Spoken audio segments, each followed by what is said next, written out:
उस गाय के गर्दन को काटने से नहीं बचा पाते। यदि कोई गाय अपने आत्मबल से भागने में सफल हो जाए, तो भले ही वह उसकी गर्दन कटने से बच जाती है। संस्कृत में एक श्लोक आया है, उद्यमेन ही सिद्ध्यन्ति कार्याणि न च मनोरथा, न ही सिंहस्यसि प्रवसति मुखे मृग, न है सुप्तस्यसि सिंहस्य सति मुखे मृगः। अर्थात उद्यम पुरुषार्थ करने से ही कार्य सिद्ध होता है, ना कि सोचने मात्र से। यदि सिंह को अपना पेट भरना है तो उसे शिकार करना पड़ेगा। यदि सिंह सोचे कि गाय मेरे पास आ जाए और मैं अपने भूख मिटा लूं, तो ऐसा होने वाला नहीं है। यदि उसको अपना भूख मिटाना है तो वह स्वयं उसको शिकार करना पड़ेगा। हिंदी वर्णमाला का शब्द क से शुरू होता है, अर्थात कार्य। हम सदैव कार्य करने की प्रेरणा देती है। और अंग्रेजी वर्णमाला ए से शुरू होता है, जिसका मतलब होता है एक्शन, अर्थात संसार में वही जाति सफल होती है जो कर्म करती है, कार्य करती है। उपनिषद में भी कहा गया है, न्याय आत्मा बलहीने लभ्यः, अर्थात पुरुषार्थहीन व्यक्ति जो है आत्मलाभ नहीं कर सकता है। किसी ने इतना सुंदर कहा है, खुदी को कर इतना बुलंद कि हर दिल के पहले खुदा बंदा से पूछे, बता तेरी रजा क्या है। यदि आदमी अपने ऊपर हिम्मत करे तो निश्चित ही उसे सफलता मिलेगी। कहा भी गया है, हिम्मते मर्दा तो मर्दे खुदा, अर्थात जो व्यक्ति खुद हिम्मत करता है उसको उसका साथ ईश्वर भी देता है। इसलिए व्यक्ति को अपने बाहुबल का भरोसा करना चाहिए। 2 हाथ, 2 पैर और 1 सिर लेकर सभी मनुष्य पैदा होते हैं, लेकिन अपने कर्म के अनुसार कोई राष्ट्रपति के पद पर पहुंच जाता है और कोई मजदूर बन के रह जाता है। इसलिए सदैव मनुष्य को कर्म करना चाहिए। मनुष्य सोचे कि हमें नाम जाप करेंगे, तप करेंगे, यज्ञ करेंगे, हवन करेंगे और हमें सफलता मिलेगी, तो ऐसा होने वाला नहीं है। मनुष्य जितना मेहनत करता है उसी के अनुसार उसे सफलता मिलती है। जो हमारे महापुरुष थे, उनके जीवन में कितना उतार चढ़ाव आए, हम सब जानते भी हैं, पढ़े हैं, सुने हैं, लेकिन उन्होंने उन परिस्थितियों का सामना किया। वे ना तो रुके, ना तो घबराए, बल्कि उनका हौसला और बुलंद होता गया और वे अपने लक्ष्य को प्राप्त कर लिए। इसी प्रकार हम सबको भी मानव जीवन मिला हुआ है।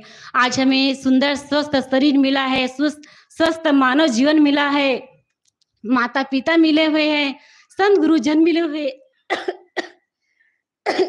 यदि हम इस सुनहरे अवसर में अच्छा कर्म नहीं किए तो हमसे अभागा कोई हो नहीं सकता। इसलिए हमें जो समय मिला हुआ है उसका हम समय का सही उपयोग करें। कहा भी गया है, टाइम इज मनी, अर्थात हम जो दौलत है, खोई हुई दौलत को हम मेहनत करके कमा सकते हैं। और जो स्वास्थ्य हमारा खराब हो गया है उसको हम दवाई द्वारा उपचार कर सकते हैं, लेकिन गया हुआ समय हमें वापस मिलने वाला नहीं है। इसलिए हम हर एक एक पल का दोहन करें, हर एक एक पल को सावधानी पूर्वक जीवन जिए, ताकि हमसे कहीं गलती ना हो। हमारा जो समय आज हमें मिला हुआ है उसे हम सोच विचार कर उपयोग करें, तभी हम अपने जीवन को सार्थक बना पाएंगे, तभी हम जीवन का कल्याण कर पाएंगे, तभी हम अपने लक्ष्य की प्राप्ति कर पाएंगे। बस इन्हीं शब्दों के साथ मैं अपनी वाणी को यहीं पे विराम देती हूँ। बोलिए सद्गुरुदेव की जय, संत समाज की जय, भक्त समाज की जय, भक्तिमती माताओं की जय। साहिब बंदगी साहिब। बस बंद करें, 6 तो बज गए। देरी नहीं हो रही, देर नहीं होगी भोजन बनाने के लिए? अच्छा, तब तो ठीक है, जो इतना संतोष है तो। बहुत बहुत धन्यवाद। अभी हम लोग सुधा साहब से सुन रहे थे कि हमारे कर्मों को कैसे हमें सुधारना है। हम स्वयं तो करते नहीं है और दूसरे के भरोसे बैठे रहते हैं कि कोई देवी देवता, कोई भगवान, कोई हमारे ऊपर कृपा करेगा, तब हमारा होगा। हमें स्वयं पुरुषार्थ करना होगा। सद्गुरु कबीर कहते हैं, आपन आस कीजे बहु तेरा, काहू न मर्म पावल हरि केरा। आज तक कोई भगवान का, हरि का रहस्य नहीं समझ पाया। अपने ही बाहुबल का आशा भरोसा करो। कोई दूसरा तुम्हें सुख शांति और कोई तुम्हारा काम अगर सोचे कि कर दे, तो फिर कोई नहीं कर सकता। अगर विद्यार्थी विद्या नहीं पढ़ेगा, तो उसे कोई भगवान पास नहीं कर सकते हैं। उसको स्वयं करना होगा, हमें स्वयं पुरुषार्थी बनना होगा। सदगुरु कबीर साहब हम सबको यही सीख देते हैं कि अपने कर्मों को सुधारो। अगर तुम्हारा कर्म सुधर गया, तो फिर जीवन में कोई तुम्हें दुख देने वाला है ही नहीं दुनिया में, कि कोई तुम्हारे जीवन में दुख ला सके। अगर तुम्हारा कर्म अच्छा है, तो फिर कोई तुम्हें न दुख दे सकता है, और कर्म ही तुम्हारा तुम्हें ऊंचे उठाएगा। बहुत सुंदर विचार हम लोग सुन रहे थे। आइए, एक साखी है, पता नहीं सदगुरु कबीर साहब की है, किसकी है, मुझे भी पता नहीं है, उसी को आप लोगों के बीच रखती हूँ। हम सब अपने जीवन में चाहते हैं कि हम सब भी आगे बढ़ें, ऊपर उठें, हमारे जीवन में सुख शांति आए, तो उसके लिए 4 सूत्र है। उस साखी में बताया गया है कि गुरु सेवा जन बंदगी, सतसंगति बैराग। गुरु सेवा, जन बंदगी और सतसंगति और बैराग, ये चारों जब ही मिले तब होवे बड़ भाग। ये चारों जिसके जीवन में मिल गए, समझो उसकी बड़ी भाग्य है, उसकी सौभाग्य है। और सौभाग्य ये सब हम सबको प्राप्त है। सौभाग्य का मतलब उस दिन मैं बताई थी ना, 100% पूरा। सौभाग्य यानी 100% पूरा का पूरा। ये सब सौभाग्य हम सबको मिली हुई है। गुरु की सेवा भी मिली हुई है, और जन बंदगी, और तीसरा सत्संगति और बैराग। इस पर हम थोड़ा थोड़ा विचार करें। पहली बात है गुरु की सेवा। हम सब, इसमें बताया गया है गुरु की सेवा करो, क्योंकि गुरु की सेवा से ही हमारे जीवन में उत्थान होता है। वहीं से हमें जीवन जीने की सीख मिलती है। हमें जीवन कैसे जीना चाहिए, हमें कैसे बैठना चाहिए, हमें कैसे बोलना चाहिए, हमें कैसे खाना पीना चाहिए, हर चीज की सीख हम लोगों को मिलती है गुरु दरबार में। ऐसा नहीं है कि गुरु केवल आत्म कल्याण ही बताते हैं, हमें व्यवहार की सीख भी देते हैं कि हमें कैसे व्यवहार करना चाहिए, हमें कैसे बोलना चाहिए, कैसे हमें बैठना चाहिए, कैसे हमें स्वस्थ और साफ सुथरा कैसे रहना चाहिए। हर चीज की सीख हमें मिलती है सदगुरु के दरबार में। लेकिन ऐसे होते हैं लोग कि वहां पर जाने से डरते हैं, वहां जाना ही नहीं चाहते। क्यों नहीं जाना चाहते? क्योंकि जीवन गंदगी से भरा हुआ है। जिसके जीवन में गंदगी होगी, वही गुरु के पास जाने से डरता है। गुरु की भेली जीव डरे, काया सिंचन हार, कुमति कमाई मन बसे, लाग जुआ की लार। सदगुरु कहते हैं कि गुरु की भेली, गुरु के उपदेश से, गुरु की संगत से जीव डरता है, कांपता है। क्यों कांपता है? काया सिंचन हार, हम भोगों से इंद्रियों को सींचते रहते हैं। गलत खान पान, गलत रहन सहन, गलत संगति, गलत आचार विचार, इसके कारण हम उनके पास जाने से डरते हैं। क्योंकि वहां जाएंगे तो डांटे जाएंगे, नहीं भी डांटेंगे तो हमें लोग अच्छा नहीं मानेंगे, वहां हम कैसे बैठेंगे। साहब कहते हैं कुमति कमाई, जीवन में केवल कुबुद्धि पूर्वक कमाए हुए धन में आदमी का मन लगा रहता है। और कैसे लगा रहता है? जैसे जुआ जुआ खेलने वाला होता है ना, कि उसकी आदत नहीं छूटती है। युधिष्ठिर को हम लोग महाभारत में देखे हैं ना, कि एक बार सब कुछ हार गए, फिर से उनको धृतराष्ट्र सब लौटा दिए। लेकिन जुआ की लत ऐसी होती है कि फिर से दोबारा आ जाते हैं खेलने के लिए, और फिर उसका परिणाम क्या होता है, महाभारत का युद्ध हम सब जानते हैं, बताने की जरूरत नहीं है। तो ऐसे जीवन होता है कि वो वहां पर जाने से लोग डरते हैं। तो इसमें साहब कह रहे हैं गुरु की सेवा। हमारे जीवन में गुरु की सेवा बहुत महत्वपूर्ण है, बहुत अनिवार्य है। गुरु से ही हमें हमारे जीवन की सीख मिलती है। लेकिन एक चीज का ध्यान करना होगा कि गुरु ऐसा होना चाहिए कि कहीं कामी ना हो, क्रोधी ना हो, लालची ना हो। अगर कहीं गुरु ऐसा है तब तो फिर वो हमारे भी जीवन को लेकर के डूब जाएगा। ऐसे गुरु की भक्ति करने से हमारा कोई कल्याण होने वाला नहीं है। जो गुरु स्वयं मोह लोभ में, काम क्रोध में डूबा हुआ है, वो हमें कैसे ऊपर उठाएगा? वो कैसे हमें ज्ञान वैराग्य की सीख दे सकता है? क्योंकि वो स्वयं डूबा हुआ है। और कितने लोग होते हैं कि उन्हें पता ही नहीं है कि बस भक्ति भावना के जोश में इतना आ जाते हैं कि वो विवेक ही नहीं करते हैं कि कौन विवेकी गुरु है और कौन अविवेकी गुरु है। उनकी संगत में जा करके फंस जाते हैं। सदगुरु कहते हैं गुरु कीजिए जान के और पानी पीजिए छान के। गुरु करो तो जान करके गुरु करो। ऐसे नहीं कि बोधी गुरु की शरण में पड़ गए तो फिर वो अंधे अंधा पे लिया दो कूप पराए। कैसे है साखी? जाका गुरु है आंधरा चेला का कराए। जिसका गुरु ही अंधा है या विवेकी है तो फिर चेला क्या कर सकता है? उसको कहाँ से ज्ञान मिल सकता है? फिर तो अंधे अंधा पे लिया दो कूप पर है। फिर अंधे अंधे को ठेलते हुए एक दूसरे को कहाँ जाएंगे? कुएं में गिरेंगे। कौन से कुएं में? अज्ञान के अंधकार के कुएं में जा करके गिरेंगे। फिर उनके जीवन के उत्थान का कोई रास्ता ही नहीं रह सकता है। गुरु गुरु को हर समय कोई भी गुरु करे तो उसको जानबूझ करके गुरु करना चाहिए। कहते हैं एक बार एक गांव में गुरु जाते थे, अविवेकी गुरु थे, पूरे गांव के लोगों को अच्छा अंधकार में डाले थे, सबको दीक्षा दिए थे, सब उनके शिष्य बन गए थे। एक बार हुआ क्या, उस गांव में कोई विवेकी गुरु पहुंच गए, विवेकवान।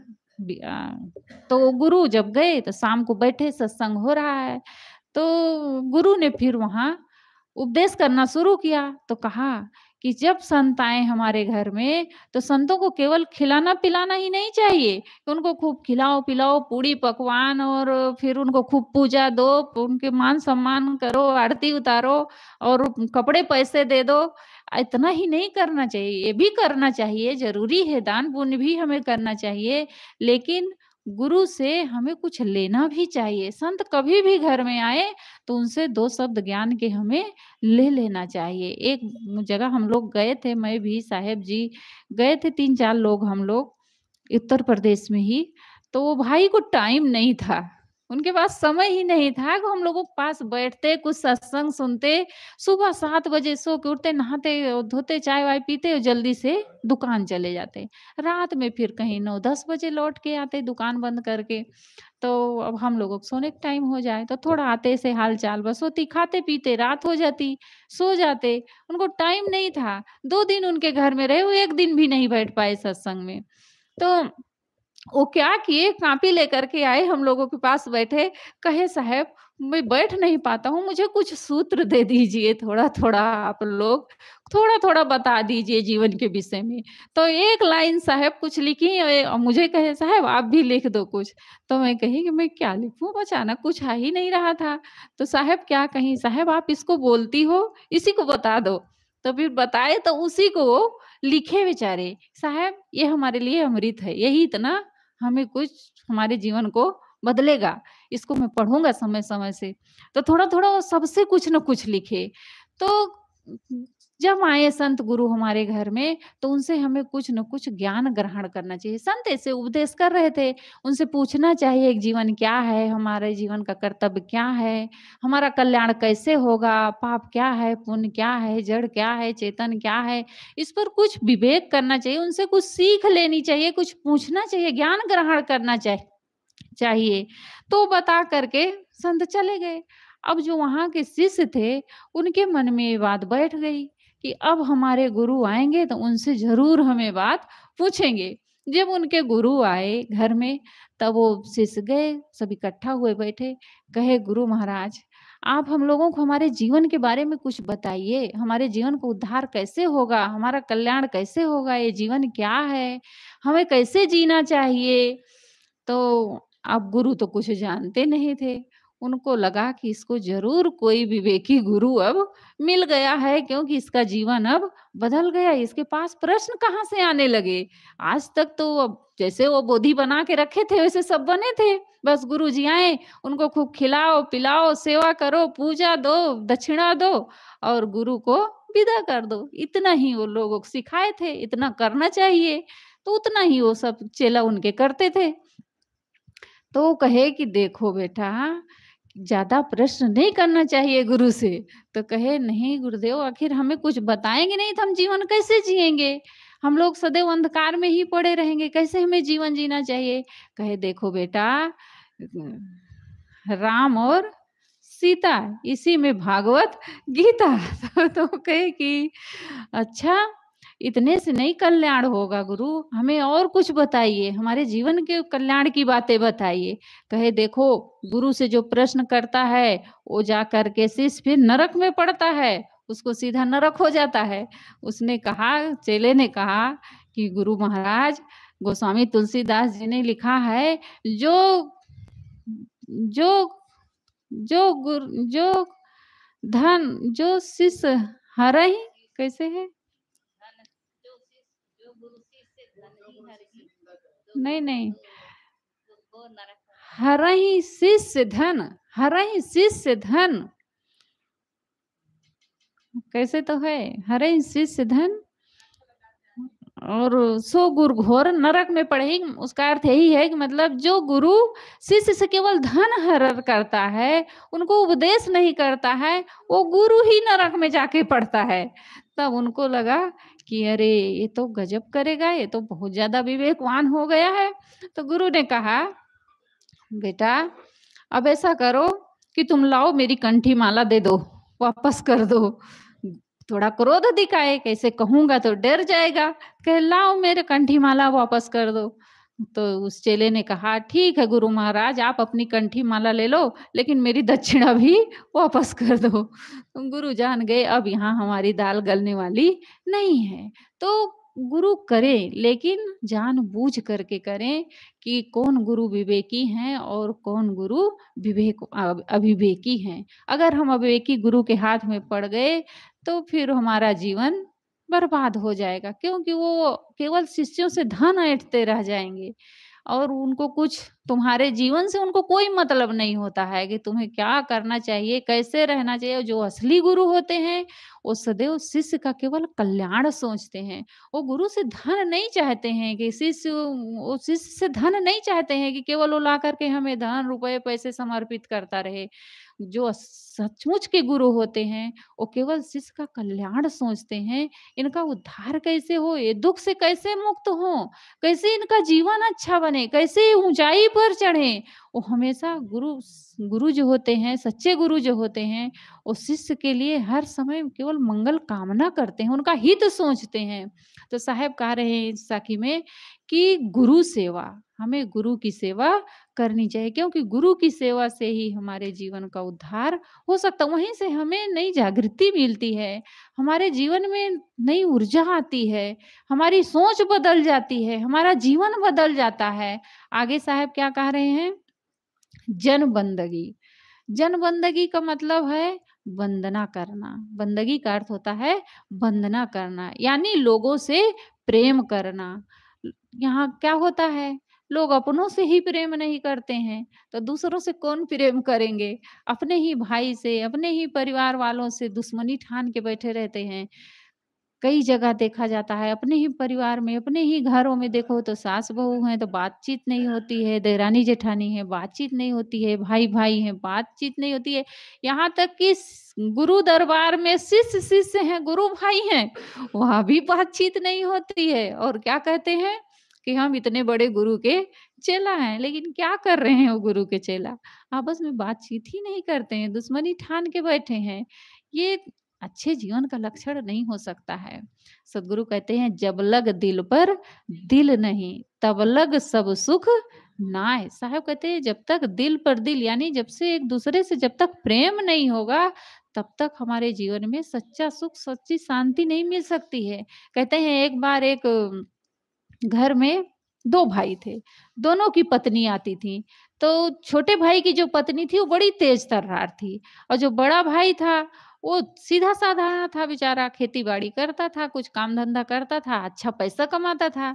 छोटा भाई ज़्यादा कुछ कमाता नहीं था, दोनों में तो अनबन बनी रहती थी कि ये ज़्यादा पैसा कमाते हैं और रख लेते हैं। छोटे की पत्नी कही कि तुम बुद्धू ही बने रहोगे, तुम भी कुछ करना चाहिए, इनसे आगे बढ़ना चाहिए, इनको नीचा दिखाना चाहिए, तो तुम सदैव इनके पैर की जूती ही बन के ऐसे रहोगे। तो कहे तो क्या करूँ? तो कहे कि ऐसे करो, एक औघड़दानी है, उनके पास जाओ और उनकी उनकी ब इतना पूजा करो, तपस्या करो, उनको खुश कर लो। वो जब कोई वरदान दे देंगे ना, तो हम लोगों का जीवन सुखी हो जाएगा। अब वो भी पत्नी की बात में आ गए और चले गए तपस्या करने। अब तपस्या करते-करते सचमुच में खुश हो गए औघड़दानी। खुश हुए आए तो कहे कि बोलो बेटा तुम्हें क्या चाहिए? तो कहे कि मैं जो चाहूँ सब चीज़ें हमें मिल जाएँ। तो कहे ठीक है, मैं आपको एक मंत्र देता हूँ और जाना एक थोड़ी ऐसे कुछ बटिया वगैरह कुछ दिए उनको पत्थर, कहीं इसको लेके जाना और कहना कि ये शिव जी की बटिया है और नाम लेना कहना शिव जी की बटिया, हमें ये चीज़ मिल जाना चाहिए, बस वो चीज़ तुम्हें तुरंत मिल जाएगी। कहे ठीक है, घर में लेके गए, लेकिन याद रखना कि इससे जो माँगोगे इसका डबल तुम्हारे भाई को मिल जाएगा। कहे अरे! तब तो मैं इससे नीचे ही बना रह जाऊँगा। घर में लेके आए पत्नी को फेंक दिए बटिया। कहे तपस्या किया सब मेरा बेकार गया। भाई तो सदैव हमसे आगे ही रहेगा, वो कभी हमसे छोटा बन ही नहीं सकता है। इसलिए अब हम घर-द्वार छोड़ कर के कहीं जाते हैं, ऐसे ही काम-धंधा करेंगे, लेकिन हम भाई से कभी नीचे नहीं रह सकते यहाँ। तो चले गए कहीं। अब पत्नी सत्संग में जाने लगी। कहीं सत्संग होता रहा होगा ऐसे। आने लगी, बैठने लगी, धीरे-धीरे उसका विचार बदल गया। सत्संग से ज़रूर सद्बुद्धि आती है कुछ न कुछ, तो उसका भी विचार बदल गया, सद्बुद्धि आ गई। वो मन में मन सोचने लगी कि आखिर दुनिया में बहुत लोग हैं हमसे ज़्यादा बड़े, एक से एक बढ़कर हैं, उनसे तो हम ईर्ष्या नहीं करते हैं और हमारा ही भाई है, हमारे ही जेठ हैं, हमारे ही परिवार के सदस्य हैं, हम उनसे ईर्ष्या कर रहे हैं, वो हमसे बड़े ना बने। समय पर वही हमारे काम आएँगे। ऐसे देखिए सद्विचार उनके जीवन में आ गया, सद्बुद्धि आई, थोड़ा उनका जीवन बदलने लगा। तो वो क्या की कि एक दिन आज़माई उस बटिया को लेकर के और आज़माई कि हमारे पास सब सुख संपत्ति हो जाए, सब हो गया बढ़िया, अच्छा से खाने लगी, रहने लगी, कहाँ गरीबी में जीवन जी रही थी। और थोड़ा से उपयोग की और सारी संपत्ति उसको मिल गई, अच्छा जीवन जीने लगी। तो उसका पति कुछ दिन में आया, विदेश गया था बाहर, वहाँ से आया, शहर से लौट कर के देखा, अरे! ये तो सब बढ़िया जी रहे जीवन, लेकिन हमारा भाई तो हमसे बड़ा ही है। अब उनको इतनी ईर्ष्या जगी भीतर में कि ये तो हमसे आगे ही है। वो तुरंत बटिया को उठाए और लेके गए, कहे शिव जी की बटिया, मेरे हमारे द्वार पर एक कुआँ होना चाहिए, हमारे घर के दरवाजे पर एक कुआँ हो जाए। तुरंत कुआँ खुद गया, हुआ क्या? भाई के दरवाजे पे 2-2 कुआँ हो गया। फिर अब क्या कहते हैं, शिव जी की बटिया, हमारी एक आँख फूट जाए। अब इनकी एक फूटी, भाई की दोनों फूट गई। हुआ क्या? लड़खड़ाते हुए भाई उठा और कुएँ में जा कर के गिर गया, वो मर गया। तो अपने क्या हुआ? अपने भी लड़खड़ाए और कुआँ में जा कर के गिर गए, अपना जीवन बर्बाद कर लिए। साहब कह रहे हैं जनबंदगी, जनबंदगी का मतलब है लोगों से प्रेम होना, सबके साथ प्रेम का बर्ताव करना, प्रेम का व्यवहार करना। आगे साहब क्या कह रहे हैं? सत्संगति, हमारे जीवन में सत्संगति होनी चाहिए। अगर हमारे जीवन में सत्संग है, सत संतों की संगत है, तो हमारे जीवन में कभी दुःख नहीं आ सकता है। आगे साहब क्या कह रहे हैं? बैराग, हमारे जीवन में बैराग होना चाहिए। बैराग का मतलब ये नहीं है कि केवल साधुओं को ही बैराग करने की ज़रूरत है, सबको बैराग की ज़रूरत है। लेकिन लोग बैराग का अर्थ गलत लगा लेते हैं।